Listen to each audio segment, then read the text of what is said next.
Здравствуйте, дорогие друзья! Давайте начнем наш очередной сюжет с карт. Я обещал вам на карте показать об основных направлениях города, о кольцах, ну и некоторых районах, которые окружают центр Москвы. Значит, на карте выглядит это следующим образом. Вот так вот проходит у нас в центральной части Москвы Бульварное кольцо. Протяженность Бульварного кольца составляет 9 километров. Вокруг Бульварного кольца располагается Садовое кольцо. И вот так вот оно параллельно выглядит. Значит, длина Садового кольца составляет 16 километров. Ну и вокруг ранее сказанных колец проходит третье транспортное кольцо параллельно. Выглядит примерно следующим образом. Ее протяженность составляет 35 километров. Ну и по старым границам города проходит Московская кольцевая автомобильная дорога. Ее протяженность составляет примерно 109 километров и выглядит на карте следующим образом. Почему говорю о старых границах? Потому как Москва разрастается, уже определены новые границы новой Москвы. Ну, поэтому по старинке говорю так. В разных направлениях, что с северной части, что с южной, у нас проходят основные дороги, я их называю артерии города, по которым поступает и уходит транспорт практически в разных направлениях. Ну и на карте примерно выглядит вот так. Как я и рассказывал в предыдущих сюжетах, что город напоминает паутинку. Ну и вот сейчас как раз покажу наглядно, как это выглядит, чтобы более было понятно, о чем я рассказываю в своих сюжетах. Вот такие у нас получаются артерии, по которым практически со всех сторон перемещается транспорт. Ну, их на самом деле много, поэтому все мы обводить не будем. То есть вот и такие. Но, тем не менее, поговорим о том, что они все-таки есть и существуют, помогают разгружать город. И в этом сюжете мы поговорим о хордовых соединениях. Вот они на карте расположены следующим образом. Вот так вот проходит у нас Нахимовский проспект. Ранее говорилось о том, что будет проходить четвертый контур, четвертое транспортное кольцо. Будет оно или нет, время покажет. Ну, в принципе, на карте вот оно просматривается, оно практически есть. И мы поговорим как раз об этом, вот об этом Нахимовском проспекте, о части хордовых сообщений, насколько они важны и что они для города значат. Давайте перейдем к более подробной карте и еще раз по ней быстренько пройдем. Взял масштаб чуть побольше. Вот отсюда мы с вами начнем свое движение. Выйдем с Коломенского проезда на Нахимовский проспект. Движение будет по нему. Доедем мы до проспекта Вернадского. Понятное дело, что и дальше уходит в сторону Мичуринского, ну и так до Кутузовского. Но нам вполне будет достаточно и этого расстояния для того, чтобы определить и понять, как важны эти хордовые сообщения, что они из себя представляют, как пересекают основные трассы в районе Андропова проспекта, в районе Каширского шоссе, Варшавского шоссе, Севастопольского проспекта, далее Профсоюзные улицы, улицы Вавилова, Ленинского проспекта, ну и проспекта Вернадского. И далее давайте перейдем к следующему слайду, отправимся в центр. Сейчас я вам покажу. Здесь вот мы с вами повернем на проспект Вернадского. Сейчас я увеличу масштаб. Следующий слайд у нас будет вот такой. Повернем мы с вами здесь на проспект Вернадского и устремимся в центр. Заодно поймем, что можно увидеть на протяжении пути, посмотреть, как проходит пересечение параллельных дорог третьего транспортного кольца, Садового кольца, Бульварного кольца, ну и так устремимся вплоть до Кремля. Поэтому давайте вернемся к самому сюжету, ну и еще раз наглядно на все уже посмотрим не через карту, а через окно моего автомобиля. И наш традиционно вперед. Мы переместились ко мне в автомобиль и движемся по тем местам, которые были отмечены на карте. Коломенский проезд, по левую руку огромное здание, это 7-я городская больница, ее огромные территории. Много очень разных отделений. С левой стороны родильное отделение, а между зданиями это Каширский онкологический центр. Ну и также тут очень много институт питания, ну и разных других зданий. В родильном отделении здесь появился на свет я. Большой привет тем, кто говорит о том, что я понаехал. Вот рассказываю, где я родился и появился. С правой стороны Каширский двор и его территории. Ранее здесь был рынок, и все было в запущенном состоянии. Также прилегающие территории, все в ангарах, гаражах, ракушках непонятных. Слава богу, эпоха главного москвича в кавычках закончилась, и к городу пришел нормальный градоначальник. Мы проехали под Каширским шоссе, с правой стороны торговые центры. Ранее при главном москвиче они были в вечном недострое, брошенные, обнесенные бетонным забором. Сейчас это не так. По левую руку относительно нашего движения сталинские дома, и где-то во дворах находится военкомат. Я призывался в ряды вооруженных сил там 2 года отслужив. Проехали мы под Варшавским шоссе. Вот так вот выглядят туннели. Ранее попасть из одного района в другой можно было только здесь, либо в районе Московской кольцевой автомобильной дороги. Сейчас это не так. По левую руку у нас есть и параллельные проезды в районе станции Кантемировской, которая выходит также параллельно по хордовому сообщению, ну, практически пересекая все те основные трассы, которые будут у нас впереди. И также в районе Бирюлева, там 2 одноименных района более 30 лет не получали сообщений. То есть район Бирюлево-Восточный, Бирюлево-Западный. И слава богу, это есть. Значит, мы пересекли с вами Симферопольский бульвар, и сразу же вот после Варшавского шоссе у нас пошел как раз Нахимовский проспект, о котором мы с вами говорили. И вот так выглядит он, связывая все те районы, которые были помечены на карте. Сам Нахимовский проспект — это проспект в южном и юго-западных административных округах города. Проходит, как я уже сказал, от Варшавского шоссе. Он у нас, Варшавское шоссе осталось позади, ну и примерно где-то до улицы Вавилова. Проспект, вот, как я и ранее сказал, планировалось включить в состав отмененного 4-го транспортного кольца, ну и с запада его продолжает Ломоносовский проспект, а с востока Коломенский.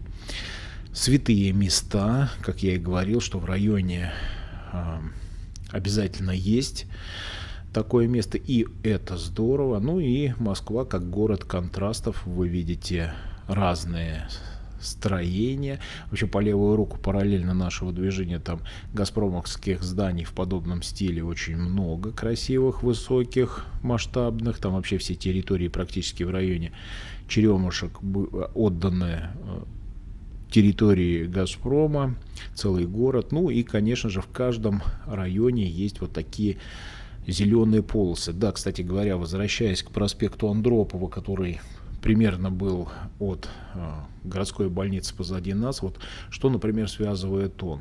Это уже известный парк «Остров мечты», на котором мы с вами побывали. В правом верхнем углу приложу ссылочку. Территории, например, ЗИЛа строящиеся, ну мы туда обязательно вернемся. Парк Коломенское, заповедник Царицына, который граничит с братеевскими территориями. Ну и также заповедник Царицына граничит с территориями Бирюлевского дендропарка, ну, который по разновидности растений находится на втором месте после ботанического сада. Так что вот одна артерия такая, ну, фактически вот столько много зеленых интересных прогулочных мест связывает. И, естественно, родители, дети, ну и также гости, которые, ну, желают походить по историческим местам, по вот этим прекрасным просторам зеленым, пользуются вот этими хордовыми сообщениями и быстро туда добираются, нежели они будут ехать через центр или через окраины города. Впереди у нас появился Севастопольский проспект. Вот так вот он пересекает Нахимовский. Вы видите, что новострой везде есть, и здесь он не обошел стороной. Конечно же, возводится экспострой, огромные территории выставок. Здесь проходят строительные какие-то мероприятия, много выставляется разных производителей, строительных компаний. И вот здесь вот можно походить, найти какие-то вот экспо-декор, найти какие-то элементы для вашего строительства, ну и много-много интересного. Проконсультироваться, заказать, ну и так далее. Вообще таких мест в районах разных спальных много. Здесь есть и фабрика зеркальная с правой стороны, где можно заказать, например, любые элементы для интерьера. Вот, поэтому и с севера, и с юга такие вот точки еще существуют. Конечно же, производство уже с территории города выводится за ее пределы, но тем не менее вот некоторые выставочные точки, они позволяют потрогать, посмотреть, попробовать, ну и заказать уже на дом готовую продукцию. Вот они, новые строения, новые возводятся жилые комплексы, дома, офисные здания, ну и много-много другое. Впереди у нас уже просматривается очередное пересечение. Это Профсоюзная улица. Она старенькая, в окружении таких вот домов, как вы видите справа. Здесь же есть стоянка автобусная. Здесь вот по левую руку от нас городские службы ходят. Вы видите, что здесь еще троллейбусные линии сохранились. Многие зрители уже обратили внимание, что их во многих местах поснимали. Я буду только рад, если где-то троллейбусный парк переместится и где-то в регионах что-то обновят. Это будет здорово. Может быть, уже и в регионах тоже переходят на электротранспорт. Буду надеяться на это. Москва вот потихонечку избавляется от линий троллейбусных, и на смену троллейбусам приходят уже полноценные электроавтобусы. Не так давно был запущен 500-й автобус, прям на нем так и написано 500-й, то есть он помечен. И вот уже в городе на сегодняшний момент по его территориям курсирует такое количество электроавтобусов. Заказы размещают за пределами города, это Московская область, вот, и заводы получают заказы от города Москвы. Как я уже и говорил ранее, что Москва создает рабочие места за ее пределами, в том числе и в регионах, там более 3-5 миллионов. И, собственно говоря, вот для своего содержания, своих потребностей размещают заказы и дают регионам прямые рабочие места, и также возможность развиваться, зарабатывать, вот подкидывают такие вот заказы. По левую руку у нас проходят вот такие вот сквозные проезды. Это у нас прошла улица Вавилова, она фактически является параллельной улицей между Профсоюзной и Ленинским проспектом, который у нас будет впереди, и позволяет вот тем, кто пользуется, тем, кто проживает здесь или знает, вот обходные пути, то есть фактически мы движемся вот параллельно некоторым дорогам, которые позволяют, ну, вот пересекать. Такое получается где-то квадрат. Вот помните, мы разговаривали по поводу европейских движений.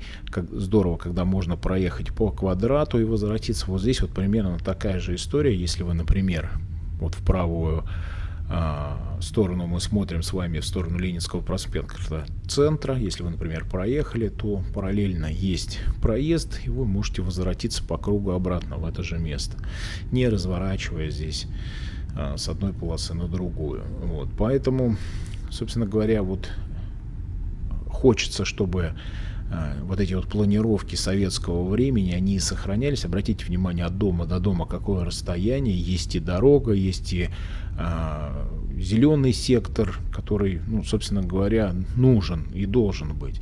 И вот так вот мы в кармашек с вами заходим. Такие вот отдельные сделаны съезды, предусмотренные для того, чтобы на перекрестках потихонечку разгружались они. Вот чуть далее будет еще такая возможность тоже зайти в этот же карман, ну также параллельно уйти на какие-то прилегающие улицы. Вот таким образом разгружается основная дорога благодаря вот этим дополнительным дублерам. И вот здесь вот как раз один из таких. Ну и подъехали мы с вами к проспекту Вернадскому. Будем уходить направо. Вот сразу же мы вышли на проспект. По правую руку вы видите цирк на проспекте Вернадского. В данном случае здесь Запашные братья являются руководителями. Ну и движемся мы с вами дальше. Появился у нас по левую руку МГУ, его огромнейшие территории. Сюда очень много прибывает людей на какие-то мероприятия, которые здесь проходят. Вот вы как раз видите Московский государственный университет имени Ломоносова. Гигантские площади. Здесь, ну, не то что походить, здесь и на велосипеде есть где размахнуться, покататься. Поэтому вот во время каких-то массовых мероприятий, которые были, вот у нас проходили, либо какой-то салют, кстати говоря, приложу в правом верхнем углу один из таких, будет вам интересно, посмотрите, как он масштабно выглядит. Но даже находясь здесь, вот на таких огромных площадях, нагрузка существует, особенно вот на этих массовых мероприятиях. И когда прибывают жители с разных районов, фактически здесь поставить автомобиль просто негде. Вот. И хотелось бы, чтобы власти учитывали этот момент. Вот как раз параллельная улица, фактически она проходит так же, как вот и мы с вами ехали по проспекту. И вот эти вот территории хотелось бы, чтобы на проведение таких мероприятий, ну, хотя бы давали возможность запарковаться. Ведь формально проходит салют не так долго, но поверьте мне, вот прибыв сюда, вот в эти территории по левую руку, отсюда выехать без пробок просто невозможно. Сюда приезжает достаточно много людей. То есть был, простите, университетский проспект, а вот улица Косыгина проходит над нами. Далее у нас появляется мост Лужники. Впереди у нас третье транспортное кольцо и Лужнецкая эстакада. Под нами проходит Москва-река. Ну и по левую руку это Воробьевы горы. Вот вы их увидели. Мосфильмовская улица, где примерно вот высотки торчат. Также территории спорткомплекса Лужники. Ну а с противоположной стороны Академия РАН. Смотровая нижняя, мы с вами тоже здесь были, записывали разные ракурсы, как и в сторону Воробьевых гор, так и в сторону города. Ну и, конечно же, бесконечные территории самих Лужников. Заблудиться здесь спокойно, то есть есть туда и въезд на автомобиле платный, ну и также можно воспользоваться разными прокатными зонами, покататься вот вплоть до уйти до Москва-Сити, который на горизонте просматривается, ну или вправо.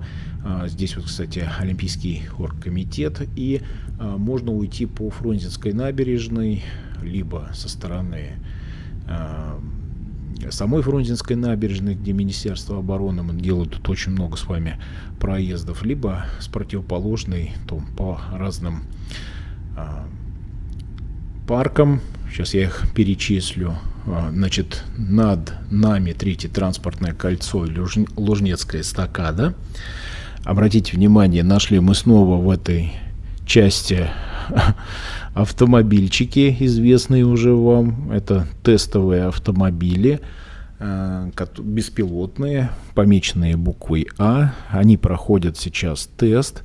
Как я уже говорил, что здесь их очень часто можно встретить, практически всегда, проезжая здесь, мы 1, 2, 3 встречаем. Вот так и здесь получается один автомобиль здесь, со всеми датчиками впереди, ну и позади также стоит еще один. Вот они тестируют себя. Почему они так часто здесь встречаются? Ну, у них здесь есть свои путевые маршруты. Подстраховывает пока их драйвер. Как правило, такие улыбающиеся люди ездят, вот смотрят в окошко, автомобиль их катает. Ну, кстати говоря, я делал эксперимент, подстраивался рядом, включал поворотник направо, то есть автомобиль реально сам притормаживает, пропускает, то есть все как положено функционирует. Ну, здесь вот я тоже во время движения подстраивался. Вот видите, я подъезжаю, вроде как он либо перестраивается, либо уходит от меня, либо наоборот притормаживает. Ну, в общем, ведет себя так достаточно правильно. Вот. Ну и территории вот как раз параллельно с правой стороны проходит Фрунзенская набережная, сталинские дома. Меня попросили записать здесь сюжет двориков, я обязательно это сделаю, поэтому вот в этой части мы с вами обязательно погуляем. Ну а что проходит правее, мы с вами уже очень много сделали разных зарисовок. Также с противоположной стороны, как я уже говорил, там и парк Музеон, и парк культуры, и Нескучный сад, и смотровая, и в сторону Воробьевых гор.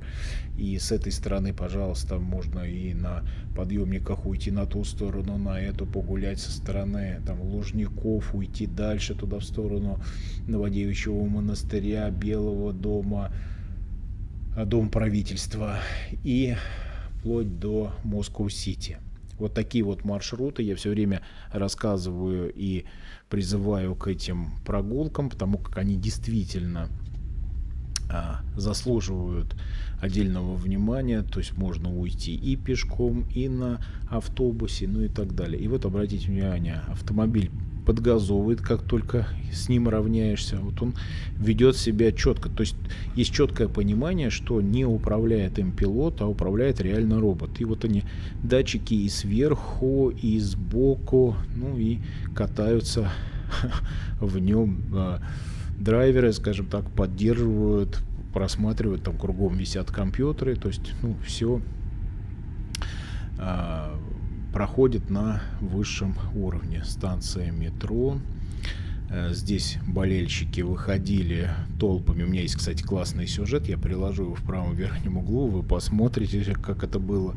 Мексиканская команда проходила здесь. Кстати, здорово, что я про это вспомнил. Обязательно приложу. Вам будет очень интересно, как это выглядело во время проведения чемпионата мира по футболу у нас здесь в Москве.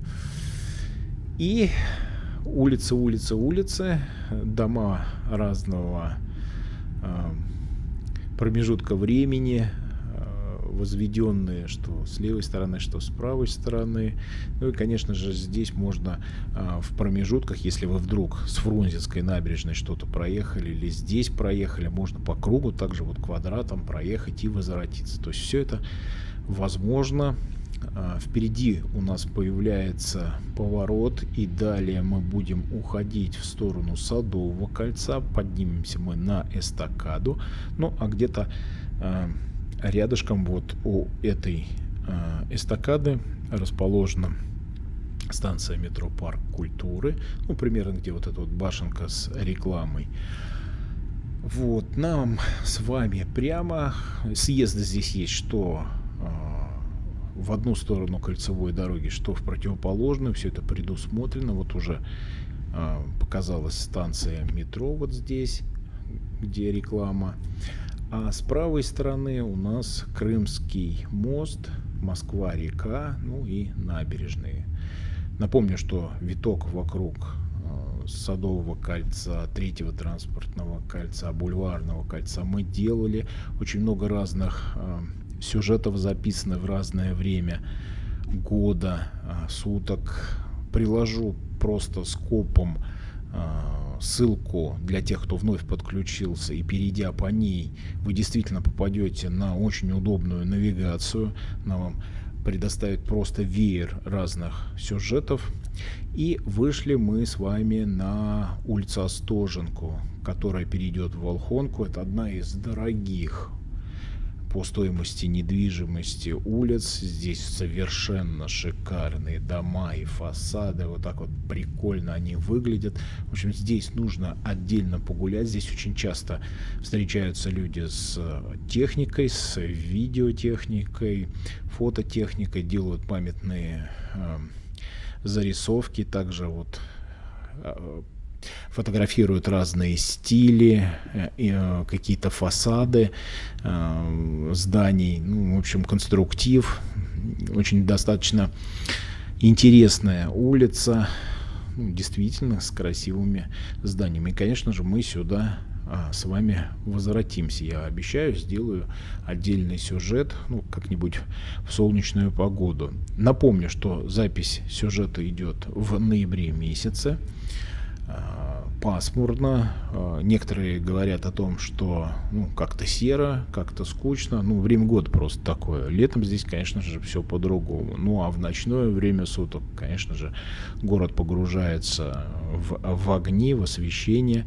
И, собственно говоря, подсветки фасадов домов дополняют красоту города.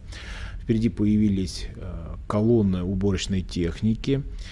Здесь есть вот такие вот машинки. Вот видно, что заправляются они специальным моющим средством.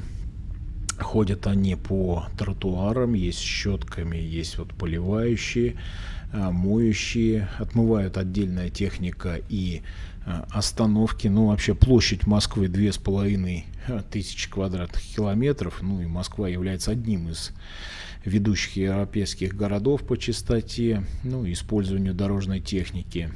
Ранее в период перестройки было как-то принято решение отдать вообще всю эксплуатацию коммерческим организациям. Хорошего из этого ничего не получилось, и слава богу, что все пришлось заново перестраивать, создавать новые мощные городские организации, начиная от уровня эксплуатации дорог до проезжих, разных микрорайонах, также служб, которые убираются во дворах и так далее. И в столице сегодня создана целая сеть городских организаций, которые оснащены просто всем необходимым оборудованием, какими-то базами производственными, и они могут надежно выполнять все свои прямые обязанности даже в самых тяжелых условиях. И как вы уже увидели, что в сюжетах во многих это заметно. С правой стороны был храм Христа Спасителя. Общая протяженность городских дорог где-то примерно составляет 6500 километров, по которым ежедневно передвигается 12 миллионов человек и много миллионов разных машин. И представьте, каждый день, круглые сутки надо все это дело поддерживать в нормальном состоянии. Это гигантские дорожные хозяйства, это надо мыть, убирать, ремонтировать, бороться с гололедом, вывозить снег. И по сравнению с 2000-ми годами объем самого дорожного ремонта где-то увеличился на 70%. То есть каждый год на дороге разносится бешеное количество квадратных метров разметки. В городе используется более 18,5 единиц дорожной разной уборочной техники, и более 7000 единиц прочей всякой поддерживающей техники. В общем, город располагает около 30 тысяч всяких единиц малой механизации, разнообразного другого оборудования, который поддерживает для уборки, для мойки, ремонта, обслуживания. В общем, за ними наблюдают по современным устройствам, по ГЛОНАССу, контролируют, как это происходит и где они находятся. Вот так вот мы с вами добрались до стен практически Кремля. Позади нас Александровский сад, также все те виды, которые мы видели с вами по правую руку, набережная, параллельно проходит Патриарший мост, Храм Христа Спасителя. Ну и здесь проходят у нас ремонтные работы. В скором будущем и здесь до конца сделают у нас мост. И я обязательно посвящу этому отдельный сюжет. По левую руку от нашего движения Болотная площадь. Далее все уходит на Якиманку в сторону Профсоюзной и Ленинского проспекта. Ну, а мы с вами вышли на набережную. И вот такая у нас в этом сюжете получилась прогулка. Я с удовольствием поделился с вами очередной поездкой. Буду вас ждать в других моих сюжетах. Не прощаюсь с вами. Буду рад почитать ваши комментарии, ваши отзывы, пожелания. Постараюсь ответить на многие комментарии. Ну и, собственно говоря, призову вас к просмотру других моих сюжетов. В правом верхнем углу я приложу один из таких. Буду также рад подписке вашей. Не забудьте подписаться, нажать на колокольчик. Ну и просто поделиться с моим видео. Ну и мое традиционное, ну а пока.